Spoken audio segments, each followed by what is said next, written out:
Vous êtes sociologue, professeur à l'université de Nancy 2 et, on peut dire, spécialiste des banlieues. Vous publiez chez Payot un ouvrage intitulé « La drogue est-elle un problème? Usage, trafic et politique publique ». Pourquoi ce type, dans la drogue, il me semble que le singulier est important dans la question, il y a donc un problème dans la façon de poser le problème? Oui, alors le titre peut être, effectivement, peut avoir un caractère provocateur. Ça peut être un artifice de l'éditeur, mais en même temps, ça peut être une manière de poser les choses, de poser les choses d'emblée. Alors évidemment, la drogue est un problème. Ça, je pense que ça va de soi pour tout le monde. Elle est un problème social. En même temps, le sociologue que je suis précisera d'emblée que c'est un problème qui est produit socialement par un certain nombre d'acteurs dont on peut analyser les intérêts, les logiques. C'est pas quelque chose qui tombe du ciel comme ça, c'est quelque chose qui est produit et construit. Et la drogue est un problème comme le problème noir a pu se poser à un certain moment, ou je sais pas, l'alcool à un autre moment. Bon. En même temps, elle n'est pas qu'un problème.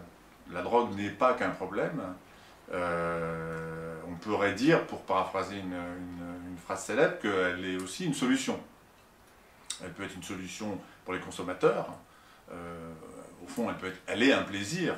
Et au regard du caractère massif des consommations, si elle n'était qu'un problème, on ne comprendrait pas pourquoi ces consommations sont si importantes, sauf à considérer que les anges sont masochistes. Donc elle peut être une solution dans le sens d'un plaisir ou d'un confort éventuellement, ou d'une amélioration à vivre.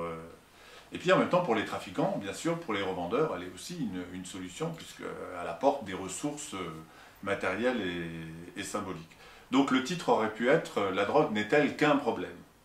Il y a un sociologue américain très célèbre qui s'appelle Howard Baker et qui a écrit donc un article intitulé « Comment devient-on usager de marijuana ?» C'est un article qui a été écrit à la fin des années 50, qui a été publié après dans son grand livre Outsiders, qui date de 63, qui a été publié en français.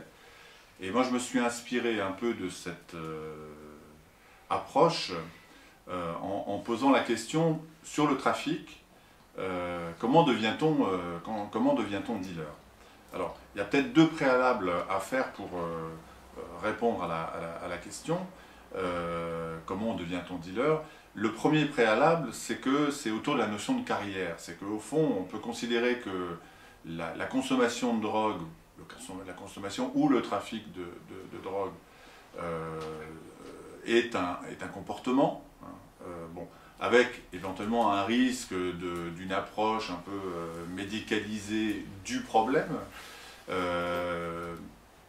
où on peut considérer que c'est un processus, pas un comportement, mais un processus, c'est-à-dire quelque chose de dynamique avec un début, une installation, éventuellement une fin, une sortie, parce qu'on ne se drogue pas éventuellement toute la vie. Il y a un moment où c'est plus intense qu'à un autre. En gros, c'est quand même entre 16 et 25 ans, d'après ce qu'on sait. Donc une approche dynamique, et pour caractériser cette approche dynamique, on peut parler de carrière, comme le fait Baker, on peut parler de parcours, on peut parler de trajectoire, on peut parler d'itinéraire, mais en gros, la démarche va être la même, c'est qu'il va s'agir de repérer quelles sont les circonstances qui font que non seulement on commence à consommer ou à revendre, mais qu'éventuellement on change de statut, on fait des choix qui conduisent à consommer d'autres produits, à consommer différemment, à revendre plus, à revendre à une autre échelle, et éventuellement à arrêter de consommer, à arrêter de trafiquer, etc. etc. Donc ça c'est le premier préalable sur l'approche dynamique, et le deuxième préalable, c'est cette fameuse coupure entre la consommation et le trafic. Moi il me semble qu'une grande partie de la littérature, alors en particulier française, mais je ne crois pas simplement française, sur les questions de drogue, souffre d'un déséquilibre entre ce qui a été dit sur la consommation et ce qui a été dit sur le trafic, comme s'il y avait entre les deux un clivage. Il y a un clivage qui est presque idéologique entre la consommation qui serait de l'ordre de la fête, de la culture, et puis le trafic qui serait de l'ordre de l'économie. D'un côté, on serait plutôt du côté de l'utopie, et puis de l'autre côté, on serait du côté du marché. Bon. Évidemment, il y a quelque chose qui est plutôt positif, et puis il y a quelque chose qui est plus négatif. Et du coup, on sait assez peu de choses, ou on n'en sait peut-être pas assez sur le trafic. Bon. Et l'approche consiste à essayer d'articuler les deux, alors en considérant d'ailleurs que tous les consommateurs, évidemment, ne sont pas trafiquants, et tous les trafiquants ne sont pas forcément consommateurs. Mais si on ne prend pas les deux aspects de la marchandise, la demande et l'offre, il y a quelque chose qui manque. Alors à partir de là, comment en sont-ils arrivés là? Évidemment, c'est assez compliqué, mais c'est aussi ça l'intérêt de la démarche, c'est de montrer que c'est pas simplement parce que il y a un produit qu'on vend au coin de la rue qu'on se met à consommer. Il y a tout un ensemble de facteurs sociaux, urbains, culturels, ethniques, économiques, bon, hein, qui permettent de comprendre ce processus dont je parlais tout à l'heure. Moi, dans le cadre de mes enquêtes, je me suis particulièrement intéressé à la place des drogues dans les quartiers populaires, hein, dans les milieux populaires, et ça permet quand même de dire deux choses, ou trois choses essentielles sur les parcours. La première chose, c'est les dimensions structurelles. C'est qu'on voit bien que les drogues sont arrivées massivement dans les quartiers populaires, dans un contexte de crise économique, de désindustrialisation, d'augmentation du chômage, qui est devenu donc un chômage de masse, de montée de la précarité. Et en gros, tout ça dans les années 70. Alors, ça ne veut pas dire qu'il n'y avait pas de drogue dans les quartiers populaires avant les années 70, mais je pense qu'on peut dire qu'elles étaient résiduelles et qu'elles n'avaient pas de visibilité dans l'espace public, ce qui est très important.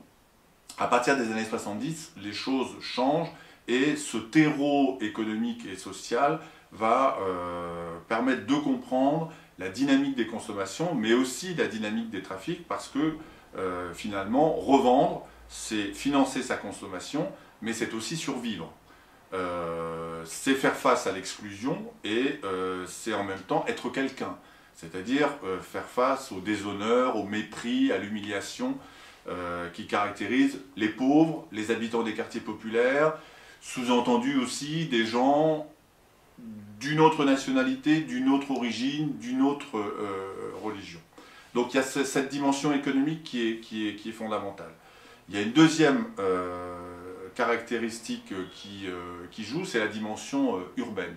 C'est qu'on voit bien qu'effectivement, les consommations et les trafics se sont développés dans certains quartiers urbains qui ne sont pas forcément d'ailleurs des cités HLM, hein, parce qu'il y a des cités HLM où ça s'est assez peu développé, à un moment donné dans les années 70, ça a pu se développer par la suite, hein, et il me semble que là, il y a un élément qui entre en jeu, c'est l'antériorité d'une économie informelle ou d'une économie de la survie. Moi, ce que je constate sur des terrains précis, hein, c'est que là où il y a eu une économie informelle, alors ça peut être revendre de l'or, ça peut être récupérer des matériaux précieux, vous savez, l'histoire des chiffonniers du 19e siècle, eh ben, on constate effectivement, là où il y a eu des bidonvilles aussi, dans les années 60, on constate que les trafics se sont constitués, se sont peut-être professionnalisés plus qu'ailleurs, alors que les conditions socio-économiques sont comparables. Je dirais qu'il y a des territoires psychotropiques, c'est-à-dire il y a des espaces urbains où les consommations, peut-être les conduites déviantes, faudrait-il dire de façon plus générale, hein, consommation, trafic, mais aussi autre chose, sont plus localisées, sont plus territorialisées. Il y a des endroits où on a fait de l'héroïne, et pendant longtemps, et où on a trouvé assez peu de cannabis, et puis à l'inverse, des endroits où la revente de cannabis était assez importante et où on a assez peu trouvé de revente d'héroïne. On pourrait prendre évidemment d'autres produits, mais ça c'est des dimensions, disons, que j'appelle écologiques ou urbaines. Et puis il y a une troisième caractéristique qui joue, c'est la situation des jeunes de milieux populaires, issus de l'immigration. Ces trois caractéristiques-là, et le fait qu'en particulier ces jeunes subissent des discriminations ethniques et raciales que notre modèle républicain invisibilise. C'est-à-dire qu'ils subissent une violence, mais qui n'est pas reconnue par, en gros, un modèle d'intégration qui ne voit que des citoyens et surtout pas des minorités. Quand on prend le mélange du chômage, de la dimension urbaine et de cette dimension ethnique, plus évidemment un rôle très important des institutions qui ont tendance à se focaliser sur ces quartiers, sur ces jeunes, sur ces populations pour aller faire du chiffre, hein, c'était déjà un peu vrai dans les années 70, on a là un cocktail de causes qui permettent d'expliquer pourquoi ces carrières sont plus prononcées et en tout cas pourquoi ces populations-là ont été plus criminalisées et en même temps plus visibles.